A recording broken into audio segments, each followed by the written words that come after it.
You will eventually learn Jesus is God. Question is, when are you going to? Now, obviously, I'm going to get some backlash for that statement. That is pretty arrogant, right? I mean, of course, I believe in Jesus. I'm a Christian.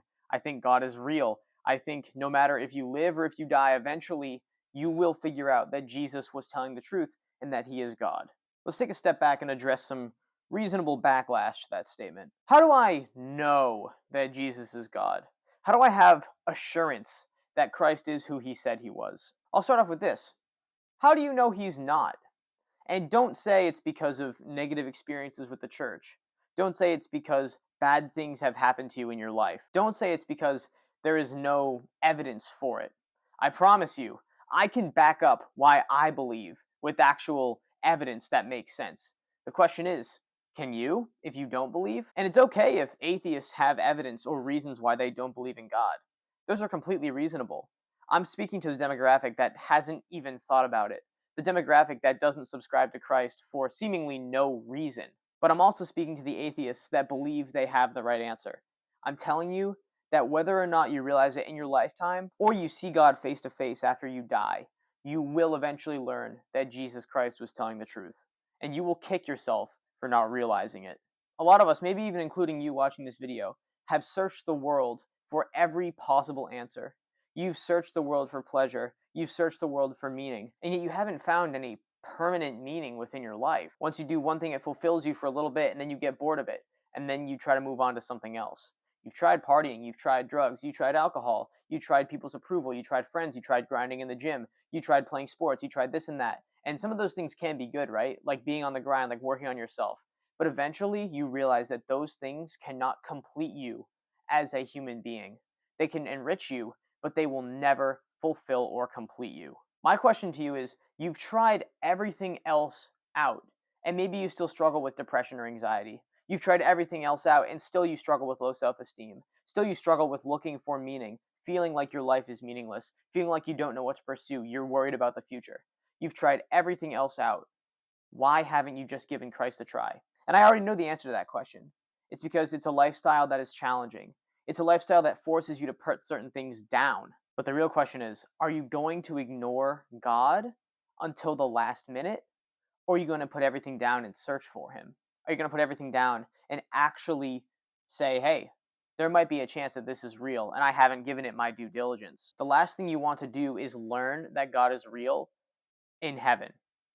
That's when it's too late. That's when you lived a life rejecting him, and then you suddenly realize, oh yeah, wait a minute, I'm face to face with the Creator right now after I lived my entire life rejecting him. A lot of people that walk this earth wager their eternity on blind chance. Instead of researching, disciplining themselves, and seeking after the existence of a God, they instead ignore it and claim that there isn't enough evidence even though they've never looked. They ignore every aspect of a potential spiritual world, a potential creator, and just live their lives rejecting this idea. And as a result, they gamble their eternity based on nothing but chance that when we die, we don't go to heaven. When we die, we don't go to hell. When we die, we just disappear and everything turns to dust and nothing ever mattered. You are literally gambling. You have no actual evidence that that will occur. You just make excuses as to why you believe those things because they are comfortable beliefs. Oh, I live my life as a sinner, or I live my life this way and I made some really bad choices. But it doesn't matter because we all just die anyways and everyone goes to heaven. These are some beliefs that are comfortable, but they're not true. Or you see how Christians live. We abstain from premarital sex. We don't overindulge in drugs and alcohol. We don't use foul language. We don't party. We don't do things of the world. And we can be seen as uninteresting or as squares, as prudent. You're convinced that you want freedom and therefore you reject God's way. I'm telling you that these freedoms are not freedoms. They're prisons. They are prisons disguised as freedoms. What they really do is they control your life, and you know it. Ignoring Christ because it requires discipline is an incredibly bad idea. If anything, it adds truth to what Christ is saying because he's telling us to give up things that we kind of like as human beings, things that we want to do, right? Premarital sex feels good, but Christ says don't do it. Losing your sobriety with drugs or alcohol is fun, but Christ says don't do it. So that adds even more truth to him because he's not telling us what we want to hear in order to convince us to follow him. He's telling us what we need to hear so that we can live a life fulfilled by him. You might have heard of Pascal's wager. It's a thought experiment that says, well, if you're an atheist and you die, you either disappear into dust if you're right, or you go to hell if you're wrong. But if you're a Christian and you die, if you're wrong, you just disappear. But if you're right, you go to heaven. So you're way better off being a Christian than an atheist, just from a logical perspective. Now, obviously, this doesn't prove the existence of God, but it makes it seem like it's much more reasonable to believe in the spiritual simply because there is less consequence for doing so. But if you could physically place all your chips on God, that's the smarter option. But because we don't have chips to just place, and we need to actually believe with our minds and our hearts that God is real, we need to reach that place of belief. And if you keep ignoring God and not pursuing him and keep on rejecting him constantly, you're never going to figure out why you believe. Are you really going to wait until you die to learn the truth about God? Are you really going to put it off and say, oh, well, I guess we'll find out? It's the most ignorant thing. And I'm just saying it so bluntly, even as a Christian, because it is truly ignorant to put it off. Figure out what you believe and why you believe it. Now, the existence of Jesus Christ creates a little bit of a problem for you, because Christ is the most historically attested figure to ever walk the earth. There is no denying that Jesus Christ was real. Even his enemies wrote about his existence. The question is, was he telling the truth, or was he a madman? First thing we can look at is how Christ has changed people for the better, and only for the better. If you've been harmed by the church, by the greed of the church, by the corruption of the church, I promise you that that is not the behavior that Christ condoned. This is behavior that Christ condemned. We even see in the Bible that the Pharisees are abusing their power positions to look good and to make money. That's it. They are corrupt, and Jesus actively spoke against these Pharisees.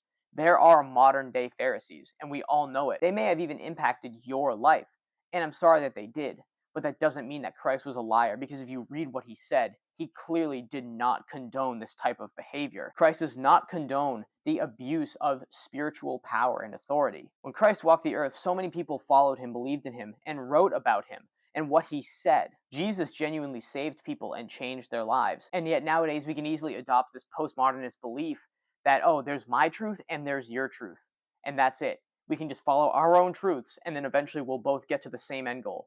Tell me, how is it possible to reach the same goalpost when you're following entirely different paths? They don't all just wind around and then somehow connect at the middle. They have entirely different morals. They have entirely different systems. There's no way you end up at the same place. And it's completely illogical to think so, and it's only possible to think so if you desire comfort over truth. I genuinely can't believe that people believe in the zodiac, that people believe in crystals and energy and the universe, when there is no evidence for any of these things, like physical empirical evidence. There's none. There is zero. And people say, oh, everything happens for a reason. Oh, really? Why? What dictates it that way? What energy dictates it that way? And can you prove that this energy exists? See, I believe everything happens for a reason, but that's because I'm a Christian. That's because I believe in God. I believe that he gave us free will and we can make things happen on our own terms, or we can allow God to intervene in our lives, and so they happen for a reason in that way. And if you believe in such things as the zodiac, in crystals, energy, the universe, then is it really far-fetched to believe that somebody lived a perfect life and then came back to life? That's just as supernatural as believing a little rock can give you good luck. And so why would you ever pick the zodiac and crystals and all this other stuff over Christ?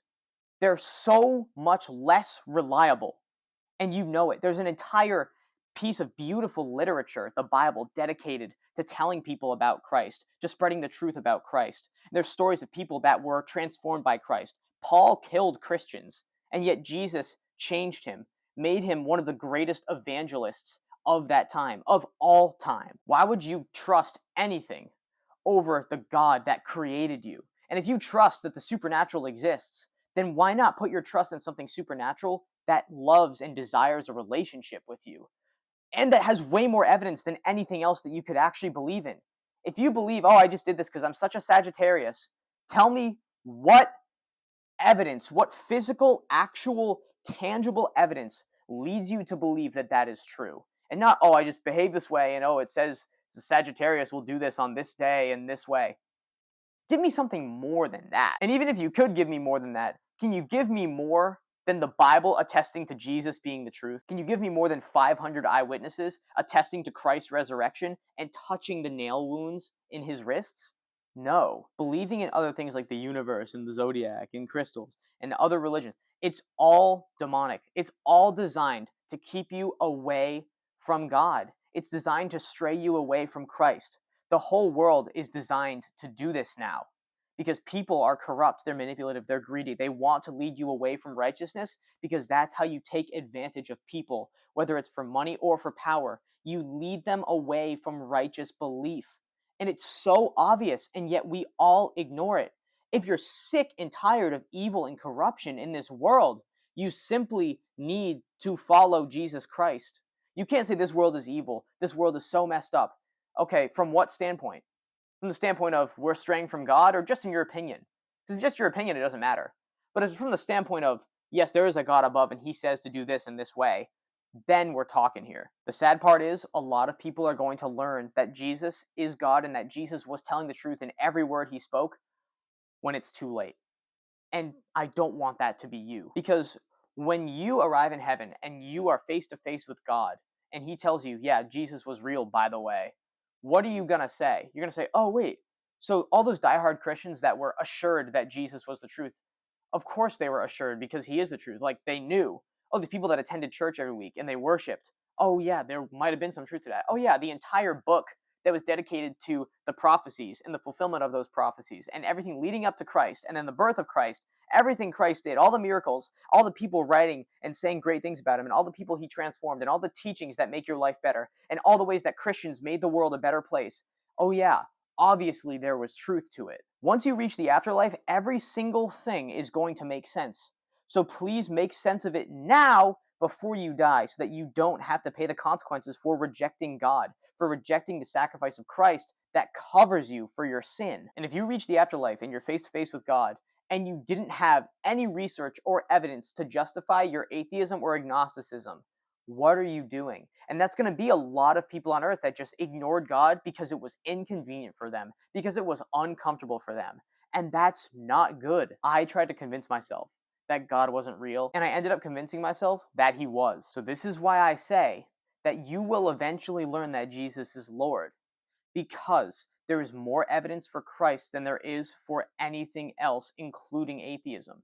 If you believe in any of the stuff that I mentioned before, or other religions, Jesus has far more evidence than any of those things. So I'm telling you, it's not Allah, it's not Confucius, it's not the Buddha, it's not karma, it's not crystals, it's not the zodiac, it's not energy, it's not the universe. It is Jesus Christ, the man who walked the earth, said and did incredible things that are documented that you can pick up and read right now, that rose again on the third day. He's the only reliable figure of any religion.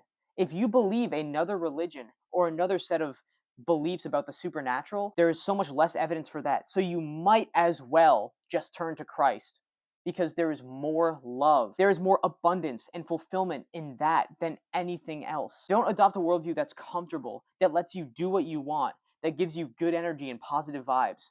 Adopt something that will shape your life in a way that allows you to live in fulfillment, to live for a purpose, to live for God. And not only that, but to live in the actual truth of our Creator based on real evidence, based on real testimonies, based on people's lives being changed. There's only one loving and sacrificial God that doesn't just wag his finger at us and say, don't sin or else I'm going to smite you. He says, you know what? These rules are hard, so I'm going to come down myself, do it myself. You guys are going to see it and touch it and experience it. And then you're going to write it down, and then I'm going to change people's lives. And this book is going to be preserved perfectly throughout 2,000 years, and people in the modern age with the internet are going to be able to read it and believe. If you believe in the supernatural based on no evidence, or you're coping with the fact that you're going to die by saying we all go to heaven or there is no afterlife, and you're not willing to look into Jesus Christ, you are in for a rude awakening, because Christ is Lord. If you believe in the supernatural,